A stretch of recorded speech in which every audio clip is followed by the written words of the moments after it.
ప్రపంచంలో ఉన్న తెలుగు ప్రజలందరూ కూడా ఉగాది శుభాకాంక్షలు ఒకరికొకరు చెప్పుకున్నారు, బాగుంది. కానీ పవన్ కళ్యాణ్ గారు చేసిన మంచి పనికి ఎవరు కూడా శుభాకాంక్షలు చెప్పట్లేదు. దీన్ని నేను తీవ్రంగా ఖండిస్తాను.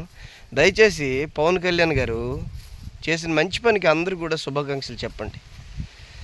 ఏంటి ఆయన చేసిన మంచి పని అంటే, గత వైసీపీ ప్రభుత్వంలో 32,000 మంది ఆడపిల్లల్ని జగన్మోహన్ రెడ్డి దగ్గరుండి కిడ్నాప్ చేయించి ఇతర దేశాలకు పంపించేసి తల్లిదండ్రులకు దూరం చేసి అక్రమాలు అన్యాయాలకు పాల్పడ్డారని ప్రచారం చేసిన పవన్ కళ్యాణ్ గారు ఈరోజు దాన్ని నిరూపించుకున్నారు.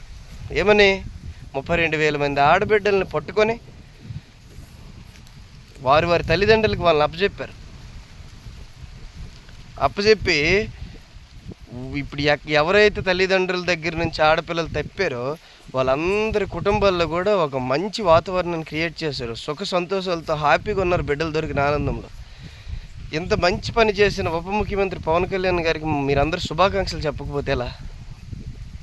ఈరోజు పవన్ కళ్యాణ్ గారి దగ్గరుండి ఆ 32,000 మంది ఆడపిల్లలను కూడా దగ్గరుండి తీసుకొని వచ్చి కుటుంబాలకు అప్పచెప్పినందుకు శుభాకాంక్షలు చెప్పాలి కదా. మరి ఎందుకు చెప్పట్లేదు? ఇటువంటి విషప్రచారం చేసి పదవులు అనుభవిస్తున్న పవన్ కళ్యాణ్ గారికి మీరు శుభాకాంక్షలు చెప్పాలా? చెప్పకపోతే ఆయన మర్చిపోతాడు కదా. చేసిన మంచి పని ఆయన మర్చిపోతే ఎలా గుర్తుంటుంది? అసలు జనసేనలో ఉన్న కుర్రోళ్ళు ఎవరో తెలుసా? 18 సంవత్సరాల నుంచి 30 సంవత్సరాల లోపు ఉన్న కుర్రోళ్ళు జనసేనలో ఉన్నారు. 15 లక్షల మంది సభ్యత్వం ఉంది. వీళ్ళ ఆలోచన ఎలాగుంటుందంటే, కుర్రాల ఆలోచన, ఎవరు తప్పు చేయకూడదు, తప్పు చేసినట్టు వదలకూడదు, ఎవరితో రూపాయి తినకూడదు, అవసరమైతే మనం పెట్టాలా. ఇటువంటి ఆలోచనలు కలిగిన యువతను అందరినీ ఇటువంటి తప్పుడు స్టేట్మెంట్లు ఇచ్చి మోసం చేసి